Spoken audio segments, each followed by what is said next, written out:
नाम धरे जगदीश। जैसे राजा व्यक्तियों में मालिक बन गया, उनका जगदीश बन गया, उनका मालिक बन गया, उसको नरेश कहते हैं। नरेश, नर जमा में ईश, नर जमा ईश, नरेश यानी मनुष्यों का मालिक, मनुष्यों का भगवान। पति अपनी पत्नी का मालिक हो गया, इसलिए वो जगदीश बन गया पत्नी का। तो यहाँ कहते हैं नेबल सबल को जान के तगड़े को भगवान कहने लगे। सबको जो ठाडा दिखे वो भगवान। नेबल सबल को जाने के नाम धरा जगदीश, कह कबीर जन्म मरे उनको धरू ना शीश। ये ब्रह्मा विष्णु महेश, ये तो जन्म मरने वाले भगवान हैं, इनको मैं नमस्कार भी ना करूं। ठीक है, इनकी जितनी शक्ति है इनका लाभ अवश्य लेंगे, पर ये हमारे पूज्य नहीं हो सकते और दुश्मन भी नहीं हो सकते, क्योंकि हम तो कीड़ी को भी दुख नहीं दे सकते, हम किसी की निंदा नहीं कर सकते। हम तो एक तुच्छ जीव जानकर अपने आप को यहाँ पर अपना, जैसे हम जो श्रोम नाम देते हैं, हम ये प्राथमिक पढ़ाई कराते हैं जिसमें ब्रह्मा विष्णु महेश, माता शेरा वाली और अपने कबीर भगवान की एक सामूहिक भक्ति देते हैं। तो यहाँ असमंजस में पड़ जाते होगे आप लोग। कहते हैं कबीर साहब तो कहते हैं एक ही साधे सब सदे, सब साधे सब जाए। तो एक ही साधना तो नहीं बनी, 5-6 दे दिया आपने तो मंत्र हमें। यहाँ आपने सोचना होगा थोड़ा। जैसे ज्यों पति भरता पति से राती आन पुरुष नहीं भावे, जैसे पति भरता होती है पत्नी, उसमें उस सामूहिक परिवार में जेठ भी होता है, जेठानी भी होती है, देवर भी होता है, देवरानी भी होती है, और अन्य ननंद भी होती है।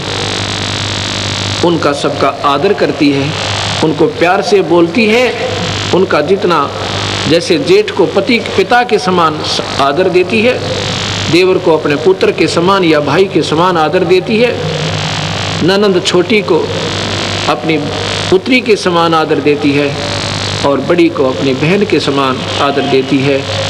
लेकिन जो आदर पति को देती है, जो उसका समर्पण पति में है, उनमें नहीं हो सकता, ना देवर में हो सकता, ना जेठ में हो सकता। लेकिन उनके दुश्मन भी नहीं बनना है, फिर वो पति भरता भी नहीं होती जो एक दूसरे से राग द्वेष लड़ाई झगड़ा रखे। तो हम ये 5 जो मंत्र आपको प्राथमिक देते हैं, ये ऐसे है, ये हमारे परिवार है। ब्रह्मा विष्णु महेश कोई नहीं, ये हमारे इस 3 लोक के राजा हैं। हम इनके नियम के अंतर्गत रह रहे हैं, इनका हमने टैक्स देना है। ये प्राथमिक जो पढ़ाई मैं आपको देता हूँ, ये ऋण मुक्त हो गए इस मंत्र पे। यहाँ की सुविधा उपलब्ध होंगी, यहाँ का आपको पूरा लाभ मिलेगा। पर हमारी जो हृदय में जगह अपने इष्ट में रहेगी, जैसे पत्नी की अपने पति में होती है। जब वो घर से अलग होती है, जब उनको न्यारा कर दिया जाता है, भिन्न होते हैं, परिवार से अलग हो जाते हैं, वो फिर अपने पति के साथ चली जाती है। देवर जेठ जेठानी में उसकी कोई श्रद्धा नहीं होती। ऐसे हम यहाँ से जब जाएंगे, हमारा ब्रह्मा विष्णु महेश से कोई लगाव नहीं होगा। हम अपने कबीर भगवान के चरणों में ही अपने पति रूप में उसके स्वीकार करके जाएंगे। हम उसकी आत्मा है। वैसे तो सारी आत्माएं ब्रह्मा विष्णु महेश भी उसी की है, पर ये काल के सरदार बन गए, इसलिए अड़ सरदार कोई बन जाओ, वही भगवान से दूर। कोई भी प्रभुता पालो, छोटी मोटी, कोई सरपंच बन जा, आश्रम का महंत बन जा, या प्रधानमंत्री मुख्यमंत्री बन जा, वो भगवान से दूर हो जाता, उसमें मान बढ़ाई आ जाती है। और यह जीव की सबसे बड़ी दुश्मन है, ये नहीं आनी चाहिए। भगवान का और मान का बिल्कुल खड़ा एक्सीडेंट है। अभिमान नहीं चाहिए हमने, ना मान चाहिए। हम तो नौकर हैं इस दाता के, आपके सेवक हैं सबके। हमारी ड्यूटी ये लादी, हम अपनी ड्यूटी ये कर रहे हैं। आपकी ड्यूटी है बर्तन साफ करने की, दरी बिछाने की, आप भी नौकर हो, हम भी सेवक हैं दाता के। अपने अपने कर्म बांट रखे, अभिमान नहीं चलेगा। अभिमान रावण का नहीं चला, जिसके पास सर्वसंपन्नता थी, तो अभी अभिमान नहीं चला सके। अभिमान नहीं चलेगा, किसी का भी नहीं चलेगा, चाहे यहाँ पर अरबपति है, चाहे करोड़पति, चाहे कितना सिमरन करता है, चाहे दान करता है। अगर अभिमान कर दिया, वो निष्फल है, उसका किया काया सब खत्म हो जाता है।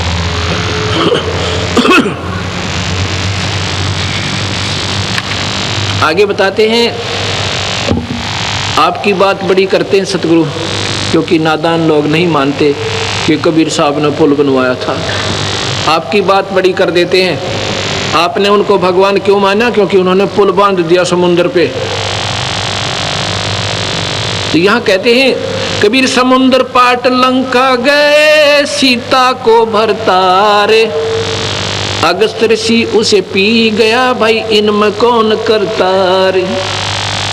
आप इसी बात से भगवान की संज्ञा में लिया रामचंद्र जियों को कि उन्होंने पुल बांध दिया पर पानी पे, और अगस्त ऋषि इन सातों समुद्रों को एक ही घूंट में पी गए थे, फिर इनमें भगवान कौन हुआ? ये सोचने की बातें हैं। सतगुरु कहाँ बोल रहे हैं, ये हमने विचार करना पड़ेगा, और तब हम स्थिति हमारी मन की जो है नॉर्मल बनेगी, तब हम भक्ति करने के योग्य बनेंगे। अभी तो हम सुने सुनाए जिसने जैसा कह दिया, अपना अंधाधुंध लगे हुए, तो इससे कोई लाभ नहीं होगा। आगे बताते हैं,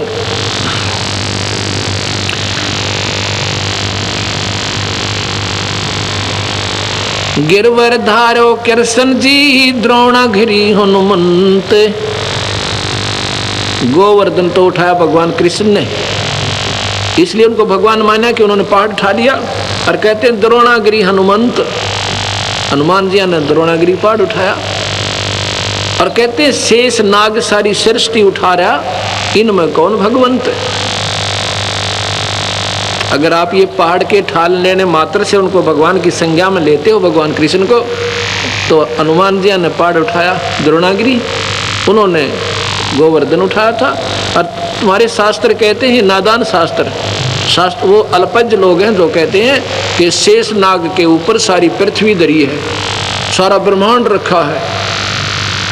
गरीबदास जी महाराज जो कबीर साहब के ज्यों के त्यों मार्गदर्शक रहे हैं, कहते हैं कूर्म ऊपर शेष है, शेष शीश पर धौल, धौल धरतरी ले रहा या पड़ी ज्ञान की रोल।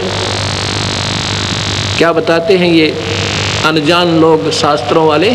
कहते हैं नीचे एक कछुआ है, कछुआ कूर्म, उसके ऊपर कहते हैं एक शेष नाग पर है, और शेष के सिर पे एक बैल खड़ा है।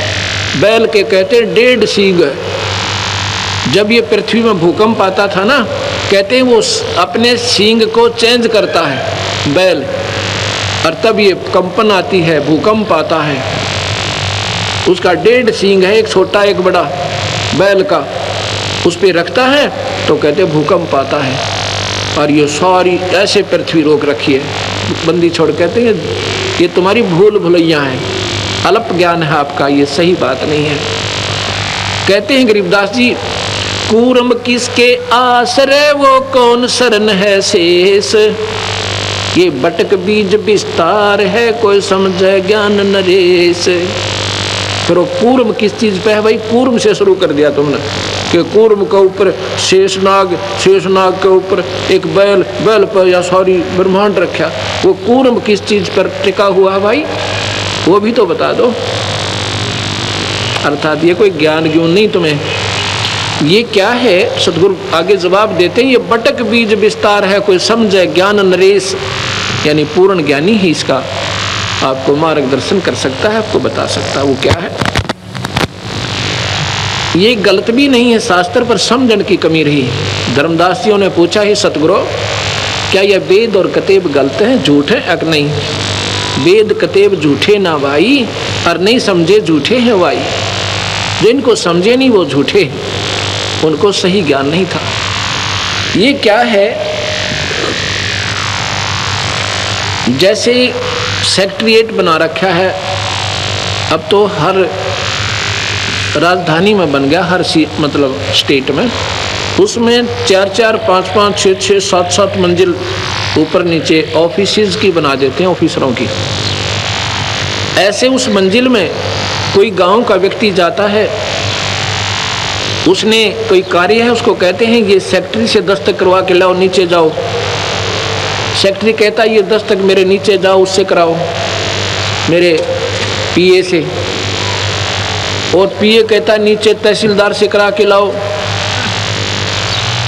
तो वो ऐसे वो नीचे तहसीलदार है, ऊपर सेक्रेटरी का पीए बैठा है, फिर ऊपर सेक्रेटरी है, फिर सीएम बैठा है।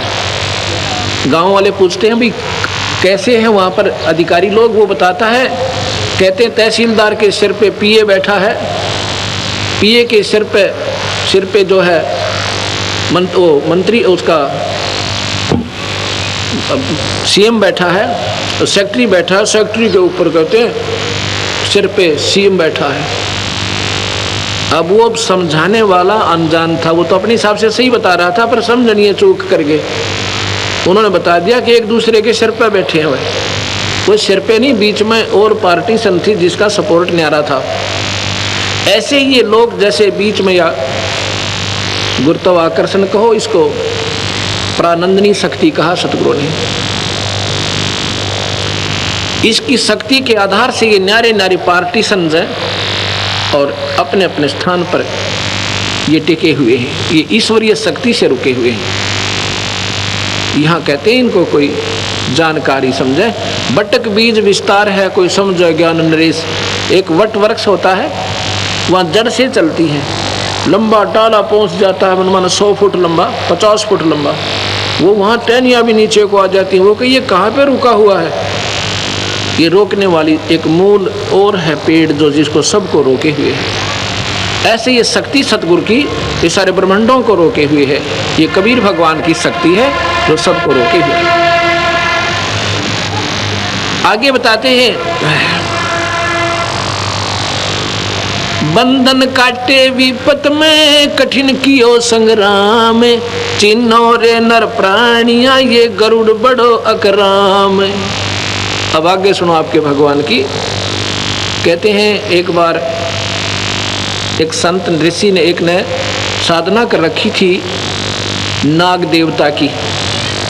उसने कहते हैं नाग फांस एक उसको शस्त्र दे दिया था। उसने वो नाग फांस शस्त्र छोड़ दिया, जिससे भगवान राम को भी ऐसे बांध दिया जैसे रस्से से बांध देते, नीचे ना हाथ, और उन सर्पों ने जाकर के उनको ऐसे जकड़ दिया, सारी सेना को बांध दिया, और भगवान एक जड़ की तरह खड़े हुए हैं रामचंद्र जी। तो फिर कहते हैं गरुड़ जी से पुकार करी, भगवान नाम न छुटवाइए, हमारी रक्षा करो गुरुदेव। जब गरुड़ ने जाकर वो नाग जो है ना खाए, वो बंधन काटे, जब राम मुक्त हुए, अब बंदी छोड़, कहते हैं चीनो रे नर प्राणिया, यो गरुड़ बड़ा राम, ये भगवान राम बड़ा हुआ कि ये गरुड़ जी बड़े हो गए उससे। ये भगवान है पर ये पूर्ण नहीं है, ये 3 लोक के ईश्वर हैं। और ये जो कथाएं हैं भाई, ये काल के अधीन है। ये काल भगवान है, यहाँ का सारी सृष्टि का 21 ब्रह्मांड का उसके पास रिमोट कंट्रोल है, और वही सबको नचा रहा है, वही कर्म करवाता है, वही जीव को फिर इसमें कर्मों में ही बांध कर और नचाता है। अब आप देखिएगा, एक समय की बात है, भगवान रामचंद्र जियों की पत्नी को रावण ने उठा लिया था, और भगवान को मालूम नहीं कि उसकी पत्नी ने कौन उठा ले गया। ये मत समझना भक्तजनों कि मैं भगवान राम का या कृष्ण का एक द्रोही हूँ या उनकी निंदा करता हूँ। ये सच्चाई के आधार पर आपको तुलनात्मक बताना पड़ रहा है, इसलिए मैंने जिक्र करना पड़ रहा है, क्योंकि ये श्रेष्ठ ज्ञान भी हमारे समाज में नहीं आया। 3 लोग का भी अगर सही मार्गदर्शन हो जाए तो कबीर साहब की भक्ति 2 मिनट में सारे संसार का समझ में आ जाए। इसलिए हमने ये 0 से शुरू करनी पड़ रही है। इसलिए थोड़ा सा नए व्यक्तियों को ऐसा लगेगा कि महाराज जी शायद भगवानों के निंदक हैं, बिल्कुल नहीं। ज्यों की तो जो कह दी जा वह निंदा नहीं होती, उनके बारे में झूठ कपट मिलाना वो निंदा कहलाती है। भगवान राम को मालूम नहीं है कि सीता को कौन उठा ले गया, तो हम ये मन में प्रश्न आता था, किसी से पूछते थे जब हम कबीर पंथी नहीं थे। मैं तो सन 1988 में ये नाम लिया, और सन 1993 के लास्ट में, यानी लगभग 9वें महीने में, सितंबर में, गुरुदेव ने ऐसे तुरंत बुलाकर, 110-12 साल की आयु थी मेरे गुरुदेव की उस समय, और मैं तो अपना नौकरी करता था, बुला करके मुझे कहा कि आज के बाद तू नाम देगा। मेरे सिर पे हाथ धर दिया, मेरा पसीना आ गया सारे शरीर में कि मैं 2 कौड़ी का जीव और इतने पवित्र परमात्मा की मैं कैसे महिमा गा पाऊंगा। तो मैं उनकी आंखों से तरफ देख रहा हूँ, वो भी जान गए कि ऐसा है, ऐसा महसूस कर रहे हैं। कहता मैं तेरे साथ रहूँगा, घबराइए मत ना, और सतगुरु की शक्ति आपके सिर पर रहेगी। जब मुझे थोड़ा सा हौसला हुआ, उसके बाद ये मैंने सन 1994 से प्रचार शुरू किया। उसके 94, 95, 96, 97, 98, 99, 2000, अब 2001 हो गया। अब ये 7 साढ़े 7 वर्ष में 1.5 लाख नई कबीरपंथी संगत हरियाणा जैसे राज्य में 1.5 लाख 7 वर्ष में। क्योंकि आज कोई नादान नहीं है दुनिया, सब समझते हैं 2 रोटी खाते हैं और शास्त्र सबके पास उपलब्ध। इनको पढ़ के देखो, ये मत समझना कि मैं शास्त्रों के बोझ मिलता हूँ, इनको उठाए फिरता हूँ, नहीं। ये तो आपके लिए कोई आकर खस्से और कहे जी आप झूठ बोल रहे हैं, ये शास्त्र उठा के दूंगा, ये पढ़ ले वीरा, मेरे से पीछे बात करना, ये आपके शास्त्र हैं। एक अंधा था, वो लालटेन लिए फिरे, अंधेरे में लालटेन ले रखी उसने हाथ में। बच्चे आ जाते हैं कि बाबा, वो कहता भाई देखना देखना मुझे दिखाई नहीं दे रहा है। वो बच्चे कहते हैं बाबा तू लालटेन किस लिए ले रहा जब तूने दिखता ही नहीं। कहता है आप आंखों वालों के लिए कहीं मेरे में टक्कर ना मार दो तुम। ये लालटेन इसलिए ले रखा है तुम आंखों वालों के लिए, कहीं मेरे में टक्कर ना आ मारो। ये लालटेन रखी है मैंने, कोई मेरे से ना खस्से, इनको पढ़ो, अपनी चांदना हो जाएगा अपने आप ही। तो प्रसंग जो चल रहा था, भगवान राम जो है हाहाकार मचा रहे हैं, पक्षियों से पशुओं से पूछ रहे हैं मेरी सीता देखी, मेरी सीता देखी। तो हम क्या करते थे, किसी से पूछते थे कि भगवान होकर के ये क्यों रो रहे थे, और क्या उनको मालूम नहीं था कि सीता कहाँ गई। फिर भगवान कैसे, मन में कया नहीं करते कैसे थे, क्योंकि हम डरते थे कहीं पाप ना लग जाए। लेकिन शंका आती थी कि ऐसे कैसे, क्या भगवान को तो मालूम तो होगा। तो जो हमारा मार्गदर्शक होता था वो कहता नहीं, वो तो लीला कर रहे थे, यहाँ लाकर छोड़ देते थे, वो तो लीला कर रहे थे। हम स्वीकार कर लेते थे कि लीला कर रहे थे। किस लिए कि 33 करोड़ देवता रावण ने बंद कर रखे थे अपनी कैद में। जिन देवताओं की आप पूजा करते हैं उनको तो रावण ने बांध के कैद में डाल रखा था, और इन ऐसायों की तुम पूजा करते हो। भक्तजनों, ये बहन बेटियां भाई, क्योंकि हमारी पूजा ही ढंग की नहीं है तो हम पाएंगे क्या। नास्तिक होता जा रहा समाज, भगवान का गुण मिलता नहीं, क्योंकि हमारी वे ऑफ वर्शिप ठीक नहीं है, हमारी पूजा की विधि ठीक नहीं है। अब यहाँ अब सतगुरु के ज्ञान की रोशनी में अब हमें दिखाई देने लगा सही कि वो लीला नहीं कर रहे थे, उनको ज्ञान ही नहीं था। लीला किस लिए करते थे कि 33 करोड़ देवता उसने छुटवाने थे भगवान ने। ये तो मान लेते भी लीला कर दी, सीता उठा ली, माता को उठाया, फिर लीला की आवश्यकता कहाँ रहेगी। बहाना बन गया था, जाते गर्दन दबोच देता जा करके। अगर बहाना ही बनाना था तो इतना बहुत था। फिर सीता कौन है, जैसे किसी की भैंस गुम हो जा या बकरी गुम हो जाए, उसको ढूंढने कोई पूर्व दिशा में, कोई उत्तर दिशा में, कोई दक्षिण दिशा में, और किसी ने पा जा कोई मुझे वहाँ मिल गई। ऐसे हीट एंड ट्रायल मेथड से सीता ढूंढी गई। हनुमान जी छलांग लगा के समुद्र पार कर गए, वहाँ सीता को ढूंढा और खोज के जब राम जियों को बताया। ये लीला नहीं थी, ये तो मजबूरी थी, उन्हें ज्ञान ही नहीं था। इतना समय नहीं लगाते लीला में, पत्नी को तो और उठा ले जा, वहाँ लीला करता रहे पीछे से भगवान या कोई भी पति। वो भगवान ऐसा है थे क्योंकि इस काल के हाथ में रिमोट कंट्रोल है। जो 1000 भुजा का भगवान है, ये ब्रह्मा विष्णु महेश केवल 4 भुजा के हैं, और कबीर साहब असंख्य भुजा के, बिना गिनती के। 4 भुजा का प्रतीक समझो, 4 हॉर्स पावर। ये 4 हॉर्स पावर के समझो। इनकी माता है वो 8 हॉर्स पावर की है, उसकी 8 भुजा है। इनके पिता हैं 1000 हॉर्स पावर के, समझ लो। एक कंपेरेटिव एग्जाम देता हूँ, आपको एग्जाम्पल देता हूँ। और कबीर साहब पावर हाउस समझो, वो थर्मल प्लांट जहाँ से बिजली मैन्युफैक्चर होती है, बनती है। असंख्य भुजा है उस मालिक के, जहाँ से सारी शक्तियाँ बाहर आती हैं। उधर से भगवान शिव जी और पार्वती जी ऊपर से देख रहे हैं। पार्वती कहती है इस व्यक्ति को क्या दुख है, हे तरन तारण। तो भगवान शिव कहता है ये व्यक्ति नहीं है, ये भगवान है। वह कहती ये कैसा भगवान जब रो रहा है, मैं तो इसकी परीक्षा लूंगी। ये भगवान शिव कहते हैं तू नहीं जानती पार्वती, सती तू नहीं जानती देवी, मैं जानता हूँ। ये विष्णु अवतार हैं और इनकी पत्नी उठा ली किसी ने, ये उसकी तलाश के उसके वियोग में रो रही हैं। तो पार्वती कहती है, वो देवी कहती है फिर भगवान रोता क्यों है, मैं इसकी परीक्षा लूंगी। तो शिव जी कहते हैं परीक्षा मत लेना। वो कहती है अच्छा नहीं लूंगी। थोड़ी सी देर के बाद भगवान चले जाते हैं। भगवान आते हैं नीचे शिव जी और भगवान के चरण छूते हैं, प्रणाम करते हैं दोनों आपस में एक दूसरे को और चले जाते हैं। पार्वती सोचती है कि ये शिव जी भी भोलानाथ है, ये वैसे किसी के चरण छू लेता है, ये तो ऐसे दशरथ पुत्र है, राजा का लड़का है, वियोग में रो रहा है।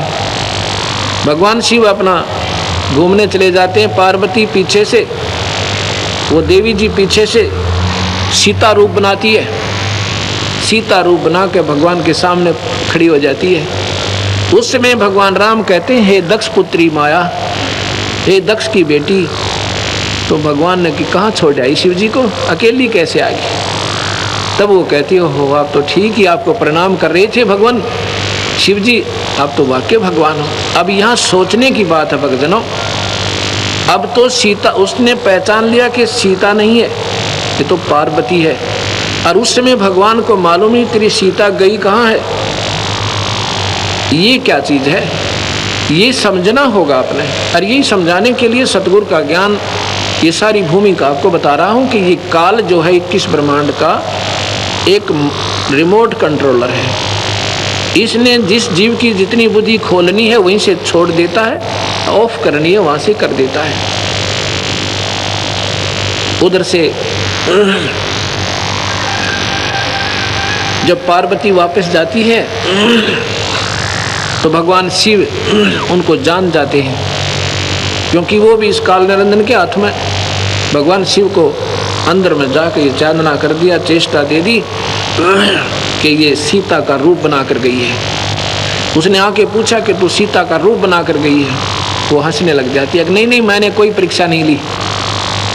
तो भगवान शिव ने पार्वती को हृदय से उतार दिया, उसको पत्नी रूप में स्वीकार नहीं किया। क्यों नहीं किया, उसने कहा कि तू मेरी माँ का रूप बना के गई है, अब तू मेरी पत्नी नहीं रही।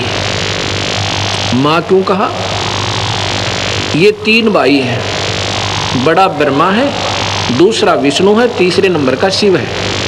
क्योंकि शिव का बड़ा भाई जो विष्णु हुआ और बड़ी भाभी माँ के तुल्य होती है। ये हमारा एक संविधान है, ये एक हमारा आचरण होना चाहिए कि बड़े भाई की पत्नी माँ के तुल्य दृष्टिगोचर होनी चाहिए। इसलिए उसने कहा कि तूने आज मेरी माँ का रूप बना लिया, तो मेरी पत्नी नहीं रही। भगवान शिव ने उसको अपने हृदय से तलाक दे दिया, अपने हृदय से चाहा नहीं। पार्वती भी इस बात को जान गई कि अब ये पक्का अनाड़ी है और इन्होंने जो निश्चय कर लिया ये दोबारा स्वीकार नहीं करेगा तुझे। उसके बाद क्या होता है, अब मैं शास्त्र सुनाऊंगा पर आपने ऐसा लगेगा जैसा कि महाराज जी,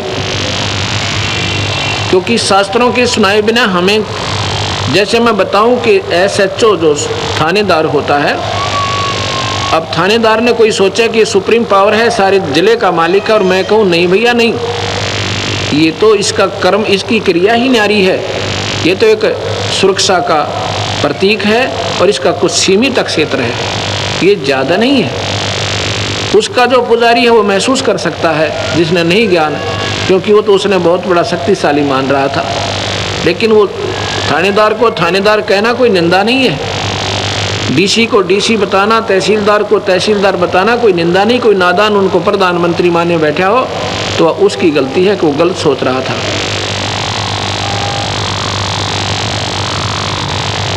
उसके बाद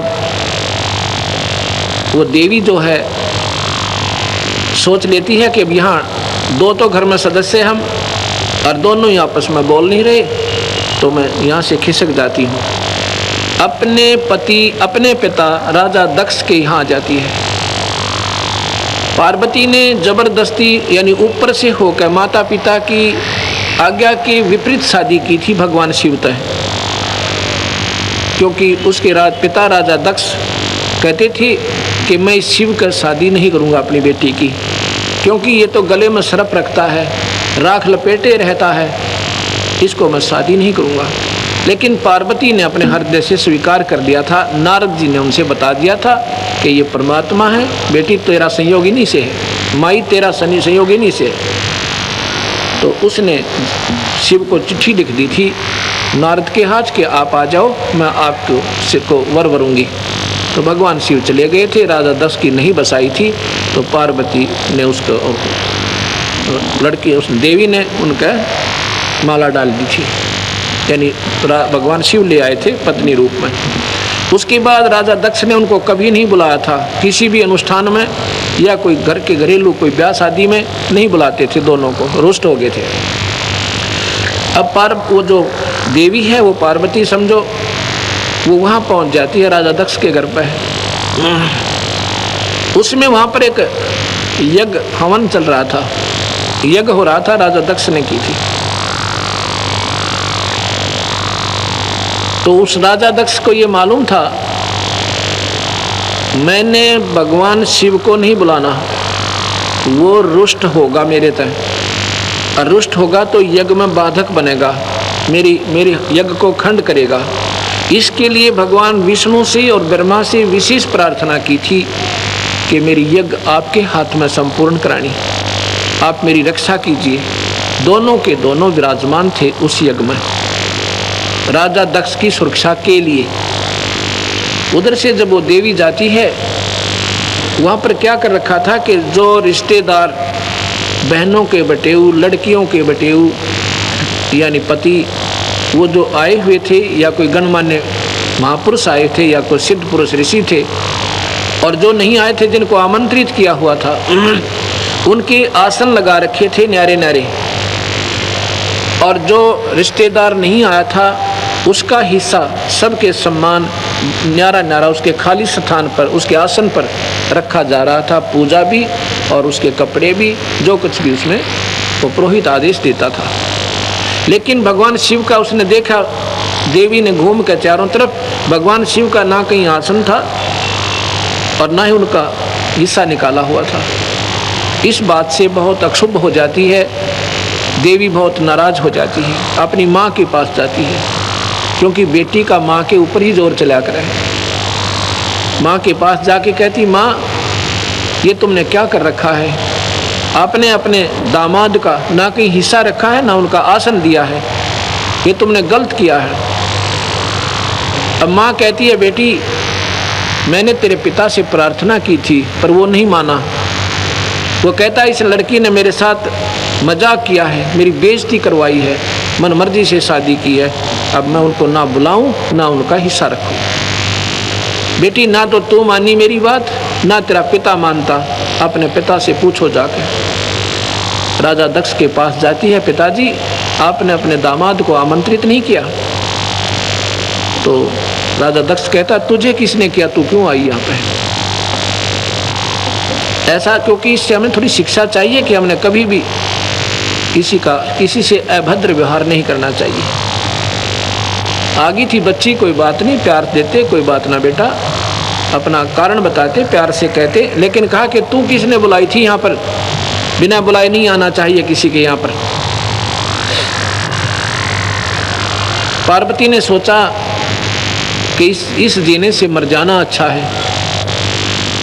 वो देवी जो है हवन कुंड बड़े बड़े बनवा रखे, उसमें नो पूरा घी डालें और लपट जामे ऊंची ऊंची अग्नि की, उस हवन कुंड में गिर जाती है, आत्महत्या कर लेती है।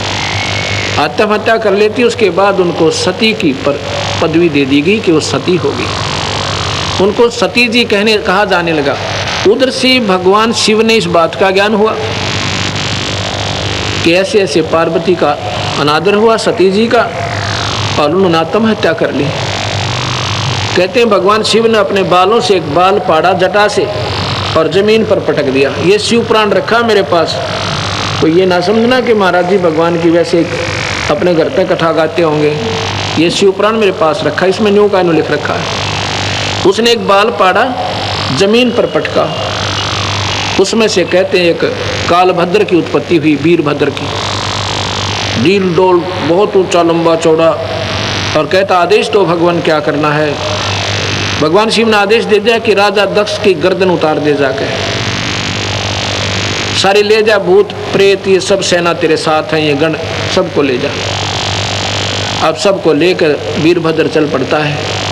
राजा दक्ष के सभा में इस बात का ज्ञान हो जाता है कि वीरभद्र आ रहा पूरी सेना लेकर और तबाह मचा देगा। सब राजा लोग खिसक जाते हैं, चले जाते हैं।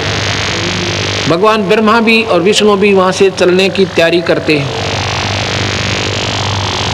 उसमें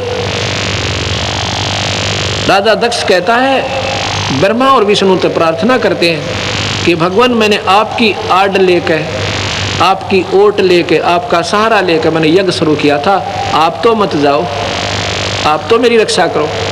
ब्रह्मा कहता नहीं भैया नहीं, वीरभद्र के सामने कौन अपना सिर कटवावे, हम नहीं रुकते। ब्रह्मा तो चले गए। कहते हैं भगवान विष्णु रुक जाते हैं काफी आग्रह करने से। तो वहाँ क्या होता है, वीरभद्र आ जाता है, विष्णु जी की और वीरभद्र का आमना सामना हो जाता है। वीरभद्र ने भगवान के तीर मारा, और कहते हैं भगवान जो है विष्णु जी शतबद्ध हो गए, मूर्तिवत हो गए, हिले टहले नहीं जा रही। फिर वेद मंत्र बोलने वालों ने वेद मंत्र बोल कर भगवान की शतबता दूर करी। फिर भगवान विष्णु भाग गए। न्यो का न्यो लिख रखा है इस जीव पुराण में। अब यहाँ से इस भगवानों की समर्थता, इनकी सर्वशक्तिमान होने का प्रमाण शास्त्रों से ही बता रहा हूँ आपको। ये कितने सर्वशक्तिमान हैं और कितने ये समर्थ हैं। ये तीन लोक के ईश्वर हैं, ये चार भुजा के भगवान हैं। इनमें जितनी शक्ति है आम जीव से ज़्यादा है, क्योंकि ये परमात्मा है। आपको परमात्मा की भी सब परिभाषा बतानी पड़ेगी। परम माने श्रेष्ठ, उच्च आत्मा है। ये आम जीव से उच्च आत्मा है, श्रेष्ठ आत्मा है, उत्तम आत्मा है। इनमें दयालुता भी ज़्यादा है, इनमें सहनशीलता भी ज़्यादा हमारे आम जीव से, इसलिए इनको परमात्मा कहते हैं, श्रेष्ठ आत्मा, उठी हुई आत्मा, उच्च आत्मा। और इसलिए इनको इन तीन विभागों के मालिक बनाया जाता है। जैसे IAS ऑफिसर होते हैं, उन्हीं को उस पदों पर रखा जाता है, अन्य को नहीं रखा जाता। ये परमात्मा ये हमारे से परम है, आम जीव से परम है, इनसे परम इनके पिता है परमात्मा, जो 21 ब्रह्मांड के मालिक हैं। उस 21 ब्रह्मांड की परमात्मा से और ऊपर एक परमात्मा है, वो परब्रह्म है, वो अक्षर पुरुष है। अक्षर पुरुष से ऊपर भी एक और परमात्मा है, इनसे भी श्रेष्ठ आत्मा है, वो कबीर भगवान है, जो सब परमात्माओं के परमात्मा है। ये परमात्मा की परिभाषा आपके समझ में आएगी होगी। तो भगवान वीरभद्र जो है आगे जाके, भगवान तो भाग गए, वीरभद्र ने राजा दक्ष की गर्दन काट दी। ऋषियों ने प्रार्थना की शिव जी के पास जाके, आपके ससुर को जीवित कर दो। हाहाकार मच गई। कहते हैं जाओ एक बकरे का, किसी भी प्राणी का सिर ले आओ काट के। बकरे का सिर काट लाए भगवान शिव ने और राजा दक्ष की गर्दन पर जोड़ दिया। ऊपर से मुंह बकरे का हो गया और जीवित हो गया राजा दक्ष। फिर जाकर के भगवान ने पार्वती को ढूंढा, कहाँ है वो जली हुई। उनका अस्थि पिंजर कंकाल पड़ा था, जला हुआ, बाहर निकाल दी थी तुरंत ही। उसका सारा हाड़ चाम और मांस जल चुका था। केवल हाड बकाई थे, बोन्स बकाया थी, केवल हड्डियां थी। उस अस्थि पंजर को शिवजी पार्वती समझ के इतना उसके अंदर मोह उत्पन्न हो गया, इतना मोह उत्पन्न हो गया कि अंधा हो गया।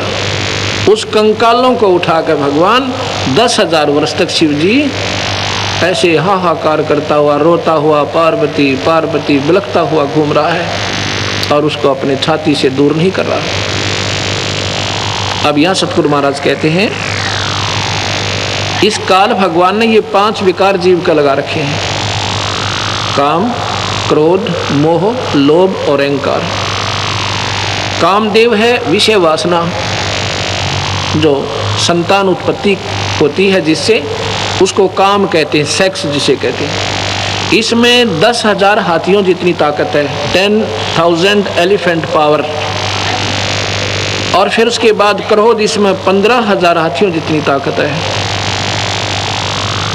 और फिर काम, क्रोध, लोभ, इसमें 20,000 हाथियों जितनी शक्ति है। और मोह के अंदर 30,000 हाथियों की शक्ति है।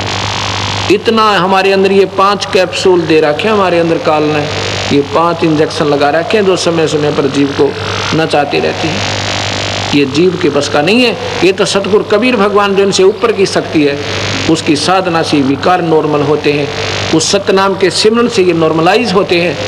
नहीं तो आम जीव को झूठी सुख की साधना करके चाहे मैं इनको खत्म कर लूँ, कभी नहीं होगा। ये प्रमाण मैं इसलिए दे रहा हूँ, इसमें कई आपको प्रश्न आपके सुलझेंगे। तो जी फिर देखा भगवान ने, विष्णु जी ने, कि भगवान शिव तो कति अंधे हो गए, इनको कंकाल नजर नहीं आ रहे, इनको पार्वती नजर आ रही है, इनका मोह भंग किया जाए। भगवान ने सुदर्शन चक्र छोड़ा और उसके अस्थि पंजर खंडा दिए।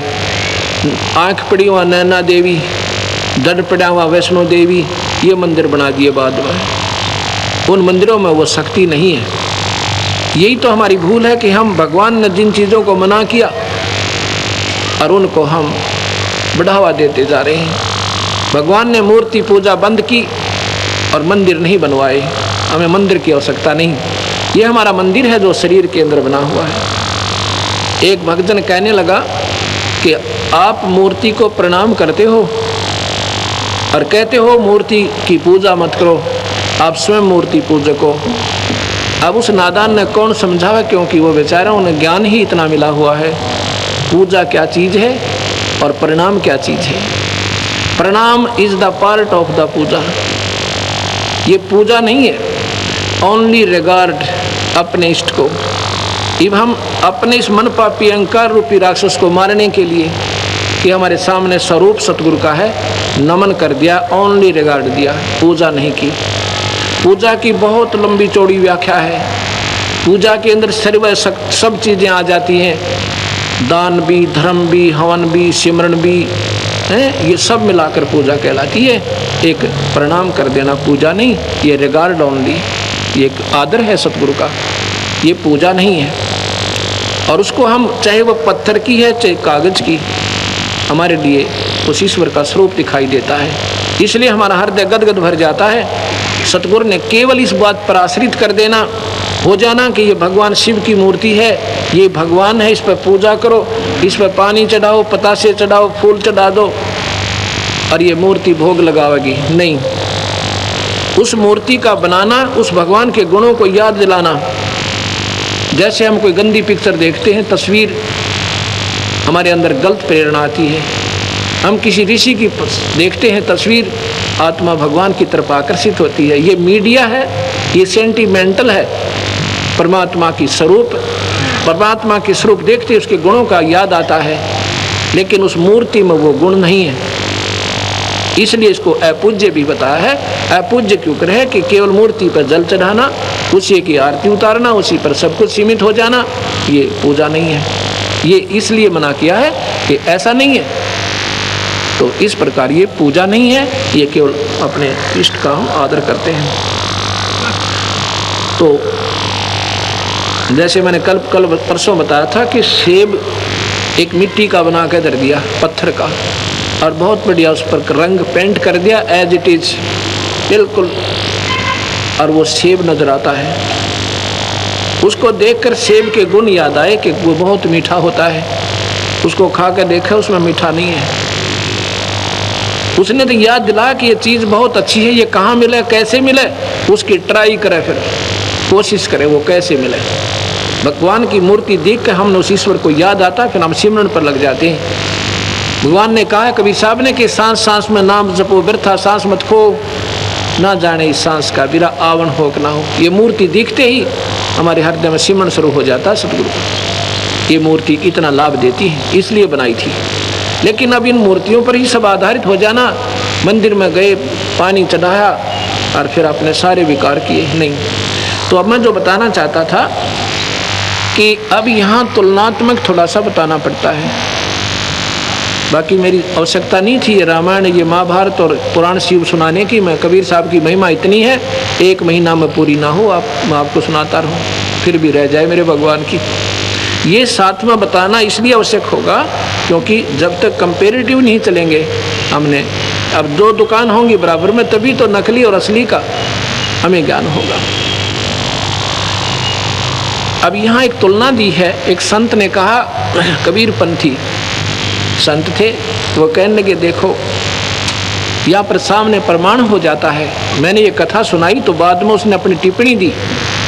कहते हैं जैसे एक व्यापारी होता है, उसकी भैंस का बच्चा मर जाता है, वो क्या करता है, उस भैंस के बच्चे की खाल उतरवा के उसमें भूस भर देता है और वो उस भैंस के सामने रख देता है। वो भैंस नादान, अनजान, कम बुद्धि की, मोहवश उसको अपना बच्चा मानती है और उसके पीछे रा रा करती घूमती है। तो उसके आगे रख दो, चुप हो जाती है, उसके पीछे पीछे भाग लेती है। तो यहाँ उसने अपनी टिप्पणी की कि इस कथा से ये सिद्ध हो गया कि भगवान शिव में और उस भैंस के अंदर क्या अंतर रहा। मोहवश वो भी अंधी होगी, उसने देखा नहीं कि ये भूस भरा हुआ है, इसको अपना बच्चा दिखाई दे रहा था।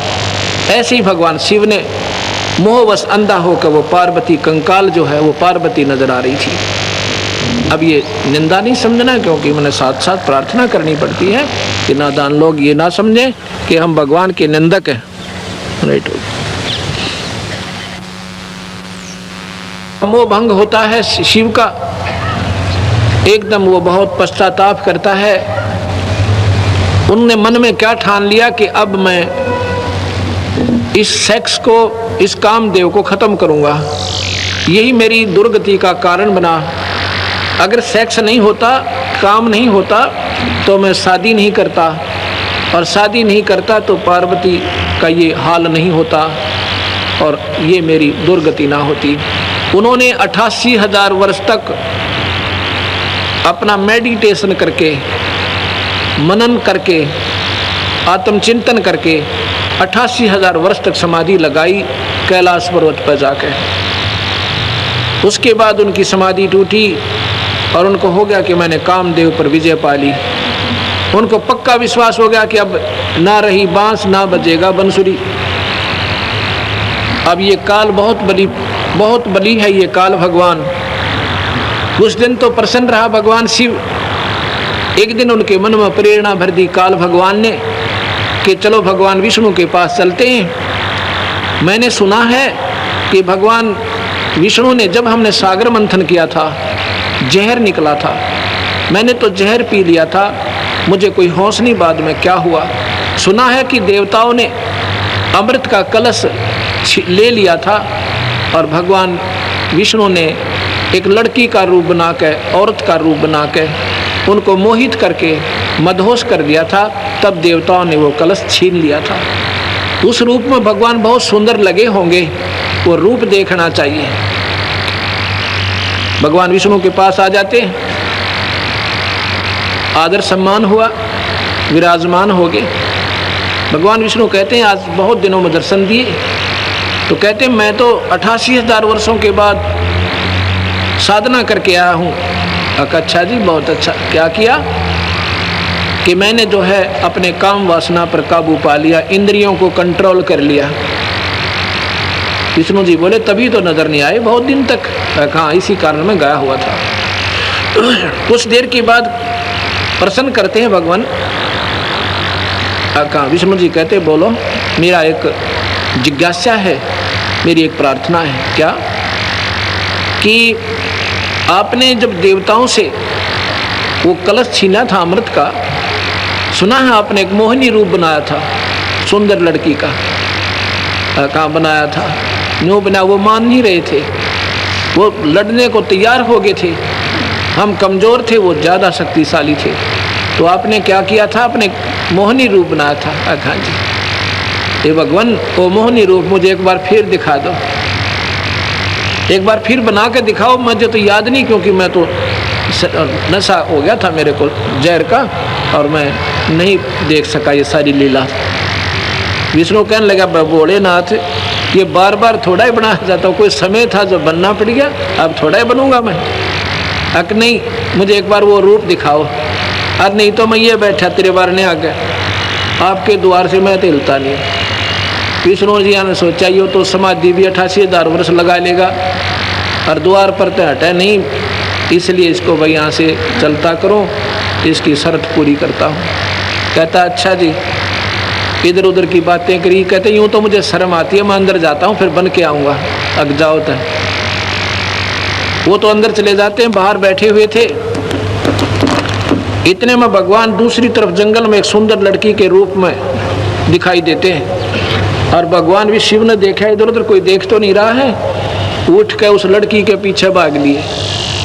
ऐसा शिव पुराण में लिखा हुआ है। उस लड़की के पीछे भाग लिए जो बहुत अश्लील वस्त्र पहने हुई थी, अर्धनगर शरीर था। वो लड़की आगे आगे, भगवान शिव पीछे पीछे। काफी दूर भाग के उसका हाथ पकड़ लिया।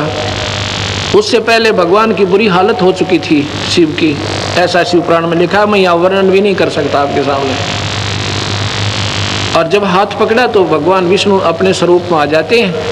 उनका स्वरूप देखकर शिव जी कहते हैं तेरी लीला तू ही जाने है। विष्णु बोला तू कह रहा था मैंने 88,000 वर्ष हो गए और साधना कर ली, इंद्री जीत ली, क्यों पागल हो रहा बावड़े, इसमें कुछ ना दे रहा। ये काल बलि जो है इन सबको नचा रहा है। गरीबदास जी कहते हैं, कबीर साहब समझो गरीबदास इनकी एक ही, क्योंकि जो सतगुरु के शिष्य हैं वो उन्हीं की बोली बोला करते हैं। गरीबदास जी ने लिखा है कि सरंग भरंग कुरंग मतंग भरंग और सरंगा इंद्री पांच ठगो तिस अंगा। इसका क्या तात्पर्य है? शब्द सप्रस रूप रस गंध, ये 4 विषय हैं हमारे, जो इस काल बलि ने इस जीव के ऊपर ठोप रखे हैं, इनको ये नचा रहे हैं। फिर कहते हैं तुम रे संग पांचों प्रकाशा, योग युगत की झूठी आशा। एक विषय के वश होकर शब्द, ये कान का विषय है, मीठे मीठे शब्द या गाने सुनना ये भी विषय है। जब इन विषयों से भी आपकी आत्मा दूर हो जाएगी और भगवान के चिंतन में, उसके सिमरन में, उनके गुणों में बैठकर रोना शुरू करोगे, तब आपकी आत्मा भगवान की तरफ अग्रसर हुई है। नहीं तो ये मीठी मीठी आवाज़ें सब सुन सुनकर राजी हो जाते हैं। पद गाया मन हर्षिया और साखी कहा आनंद, सो तत नाम न जानिया, गढ़ में पड़ गया फंद, ये कबीर साहब कहते हैं। कुरंग, कुरंग कहते हैं हिरण को। हिरण में कान का विषय होता है। वो कान के एक शब्द करता है शिकारी, उस शब्द की ऐसी एक सारंगी से तान बनाता है और वो उसके वश होकर प्राण त्याग देता, उसके चरणों में जाकर के टिक जाता है, मत्था टेक देता है, अपनी जान खो देता है, वो विवश है। ऐसे ही फिर कहते हैं शब्द सप्रस, हाथी के अंदर काम वासना ज़्यादा होती है। हाथी पकड़ने वाले एक हथनी सिखा कर ले जाते हैं, पढ़ाई हुई होती है, एक गड्ढा खोद देते हैं नीचे लंबा चौड़ा, और उसमें घास ऊपर डंडे डालकर, बांस डालकर, मिट्टी डालकर घास ऐसे लगा देते हैं जैसे यहाँ खड़ा ना हो। उस हथनी को हाथियों के झुंड में भेज देते हैं। वो हाथी के चारों तरफ स्पर्श करती है, उसको वासना जगाती है, फिर भाग लेती है। उसके पीछे 2-3 हाथी भाग लेते हैं। वो वहाँ आकर के और वो पकड़ने वाले ऊपर वृक्षों पर चढ़ जाते हैं, अपना दूर उनको दिखाई नहीं देते। हाथी अंधे होकर भाग लेते हैं, हथनी उस स्थान को बाई काट कर जाती है, बाईपास करके और सीधी फिर भाग लेती है।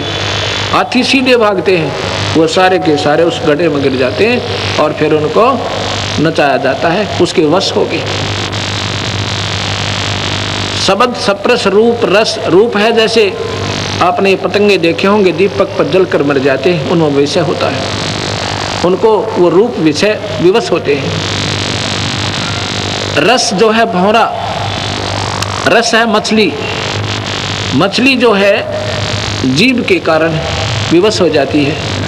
मछली पकड़ने वाला एक मांस का टुकड़ा और एक हुक में डालता है, लोहे के हुक में, कांटा कहते हैं उसे, और पानी में छोड़ देता है। वो नादान उसको खाने के लिए मुंह लगाती है, वो खींच देता है, उसके ऊपर चल उसके मुख में वो कांटा फंस जाता है और बाहर पटक देता उठा के, रस के कारण वो मर गई, जान खो दी। और गंध, भंवरा जो होता है फूल के ऊपर बैठ जाता है, जो बड़े फूल होते हैं उसमें इतना विवश हो जाता है, उस पर उठा नहीं जाता और वो फूल बंद हो जाता है शाम को, वो 12 घंटे में मर जाता है, उठता नहीं। यहाँ गरीबदास जी कहते हैं कि तुमरे संग पांचों पर कासा, इस मनुष्य शरीर में काल ने ये पांचों ही लगा दिए कि कहीं ये भक्ति ना कर ले, कहीं इसका छुटकारा ना हो जाए। तुमरे संग पांचों पर कासा, योग युगत की झूठी आशा। अब भगवान शिव जैसे महापुरुष 88,000 मेडिटेशन मननशील, ये भी नहीं यहाँ से पीछा छुटवा सके। सतगुरु महाराज कहते हैं ये तुम्हारी झूठी आशा है। मैं बताता हूँ आपको, सतनाम देंगे हम। सतनाम है एक सांस का सिमरन, सांस उसांस सुमर के उसके फिर ये खत्म हो जाते हैं, ये विकार नॉर्मलाइज हो जाते हैं, आपको याद भी नहीं आएंगे, ऐसी स्थिति में आप आ जाओगे। वो सिमरन सतनाम है। सतनाम के बाद फिर भक्ति के आप योग्य बनोगे, उसके बाद सार नाम दिया जाएगा, तब आपको उपलब्धि होगी। केवल सतनाम से भी जीव की मुक्ति नहीं है, सतनाम आपको भक्ति के योग्य करेगा, उस परमात्मा की प्राप्ति के योग्य होगे और फिर परमात्मा प्राप्ति का सार नाम मिलेगा। जब जाके हमारे कबीर भगवान की पूरी पद्धति होती है, यानी भक्ति का जो मार्ग है पूरा प्रशस्त होता है। जैसे जमीन से पानी निकालना है,